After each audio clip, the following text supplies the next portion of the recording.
الحمد للہ رب العالمین والعاقبۃ للمتقین والصلاة والسلام علی سید المرسلین۔ ناظرین کرام، السلام علیکم ورحمۃ اللہ وبرکاتہ۔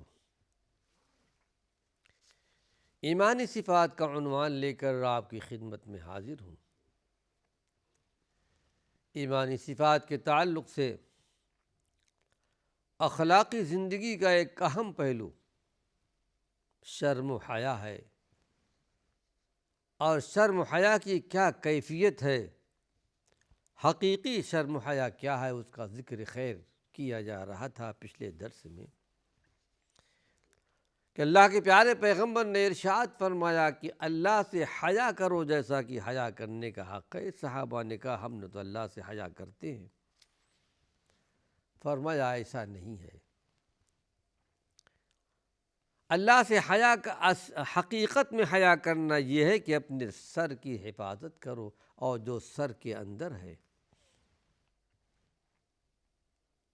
دماغ ہے، دل و دماغ ہے، اس دماغ سے آدمی سوچتا ہے، افکار اور خیالات ہیں، اپنے افکار کی، اپنے خیالات کی تمہیں حفاظت کرنی ہوگی۔ تمہارے دلوں میں جو افکار ہوں، ایمانی صفات کے افکار ہوں، شریعت محمدیہ کی تعلیمات کے افکار اور خیالات ہوں، پھر سر کے اندر آنکھیں بھی ہیں، کان بھی ہے، ناک بھی ہے، زبان بھی ہے، سوچنے سمجھنے کا مادہ بھی اللہ رب العالمین نے دماغ میں دیا ہے۔ اچھی بات سوچنا، غلط بات نہیں سوچنا ہے، غلط باتوں سے اپنے دماغ کو، اپنے افکار کو پیچھے رکھنا ہے۔ اسی سر کے اندر آنکھیں بھی ہیں، ان آنکھوں کی حفاظت کرنی ہے۔ قل للمؤمنین یغضوا من ابصارہم ویحفظوا فروجہم۔ ایمان والوں سے کہہ دیجیے کہ اپنی نگاہوں کو نیچی رکھیں۔ اسی کے ساتھ ساتھ کہا گیا ایمان والی خواتین سے بھی کہہ دیجیے کہ وہ اپنی نگاہوں کو نیچی کر لیں۔ نظر کی حفاظت کرنی ہے۔ اگر کسی پر ایک نظر پڑ جائے، کسی خاتون پر، کسی عورت پر، اچانک بغیر کسی ارادے کے، اللہ نے اس کو تو معاف کر دیا ہے، لیکن اس کے بعد نظر نہیں اٹھانی چاہیے، آنکھوں کے زنا میں شمار ہو جائے گا۔ آج کتنے ہم میں ایسے ہیں جو اللہ رب العالمین سے حیا کرتے ہوں، یہ حقیقی حیا ہے۔ قرآن تو کہتا ہے ان السمع والبصر والفؤاد کل اولئک کان عنہ مسئولا۔ اے انسانو، تمہاری آنکھیں ہماری نعمت ہیں، تمہارے کان بھی ہماری نعمت ہیں، تمہارے دل بھی ہماری نعمت ہیں۔ قیامت کے دن پوچھا جائے گا اس کو تم نے کہاں پر استعمال کیا ہے، حیا اور شرم میں استعمال کیا ہے یا بے شرمی میں استعمال کیا ہے۔ قیامت کے دن پوچھا جائے گا۔ تو ہمیں حفاظت کرنی ہے اپنے آنکھوں کی، اپنے کان کی بھی حفاظت کرنی ہے۔ کہاں ہے ایسے اللہ کے نیک بندے ایمانی صفات والے؟ ایک صحابی رسول تھے، غالب علیہ عبداللہ بن عمر رضی اللہ عنہ، کسی سفر میں تھے، کچھ بانسری کی آواز آئی۔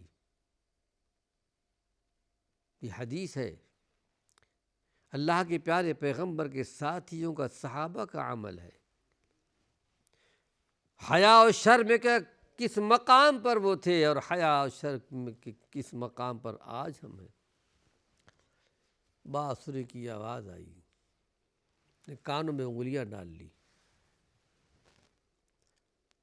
ساتھ میں غلام تھے نافع، بہت بڑے عالم بھی تھے، پوچھتے رہے آواز ختم ہوئی یا نہیں ہوئی، آواز ختم ہوئی کہ نہیں ہوئی۔ جب غلام نے کہا کہ آواز ختم ہو گئی، اس کے بعد پھر اپنے کان سے انگلی ہٹا لیا۔ اس کے بعد ایک حدیث پیش کی، کہا ایک مرتبہ میں اللہ کے پیارے پیغمبر کے ساتھ سفر میں تھا۔ اللہ کے پیارے پیغمبر نے اس سفر میں ایک مقام سے بانسری کی آواز سن لی۔ اللہ کے پیارے پیغمبر نے اپنے کان میں انگلیاں ڈال لی، کہا اس پر میں نے عمل کیا تھا۔ یہ اصل شرم و حیا ہے۔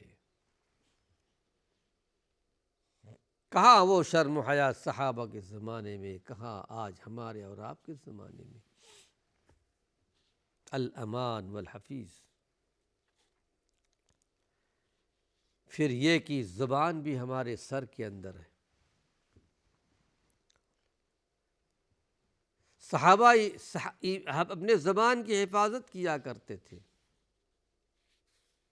شرم و حیا اس میں ہے کہ آدمی اپنے زبان کی حفاظت کرے، شرم و حیا کی بات، جو بے شرمی کی بات نہ کرے، منکرات کی بات نہ کرے۔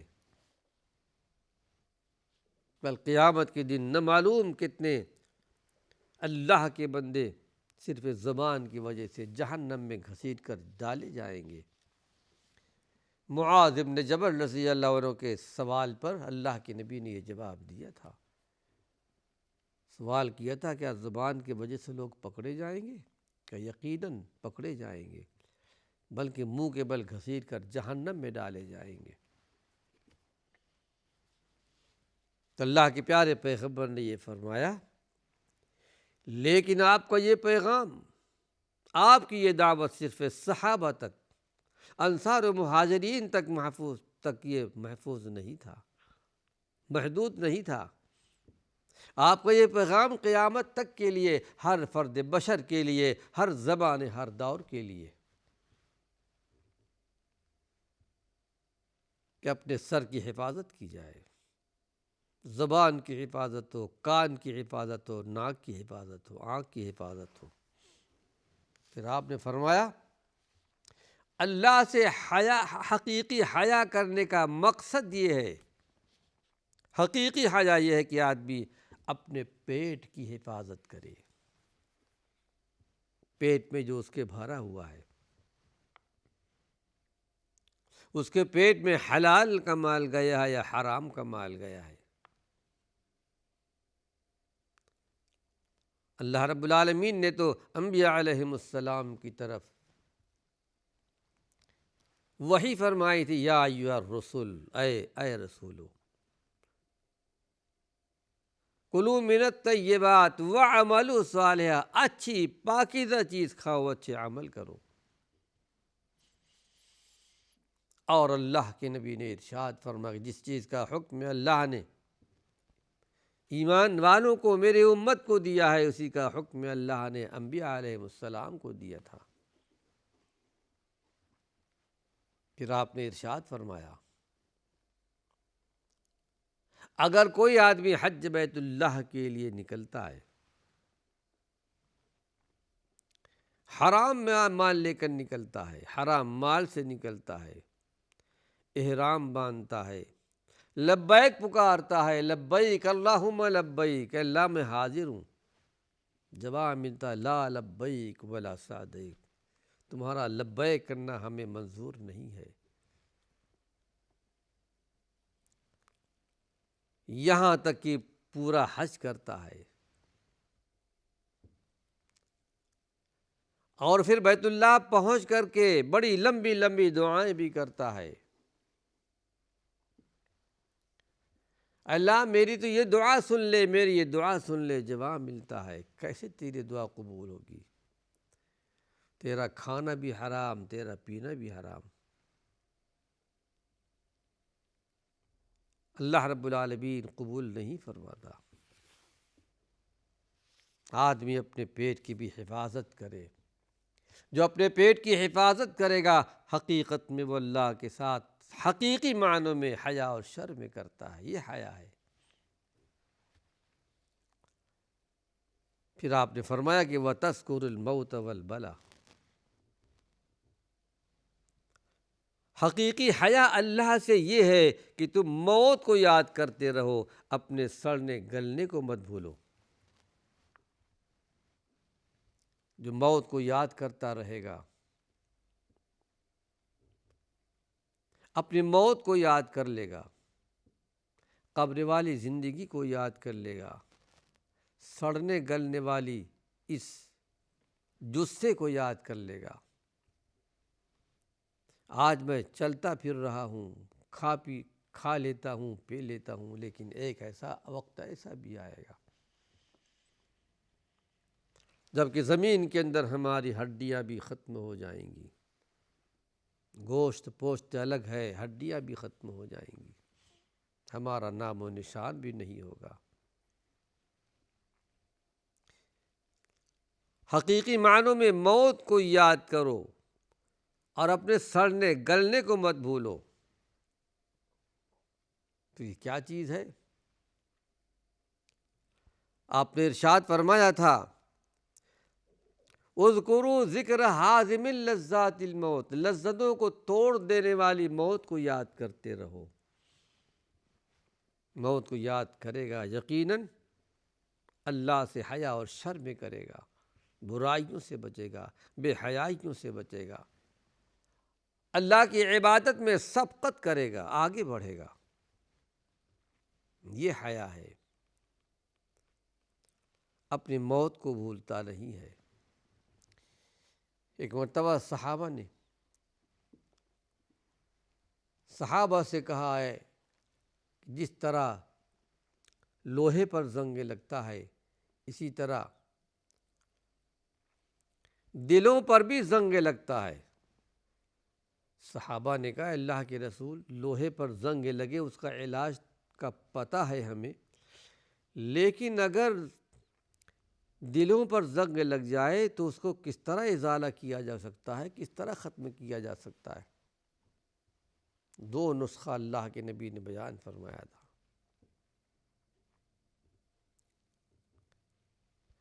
کثرت ذکر الموت و تلاوت القرآن. کثرت سے موت کو یاد کرنا اور قرآن کی تلاوت کرنا.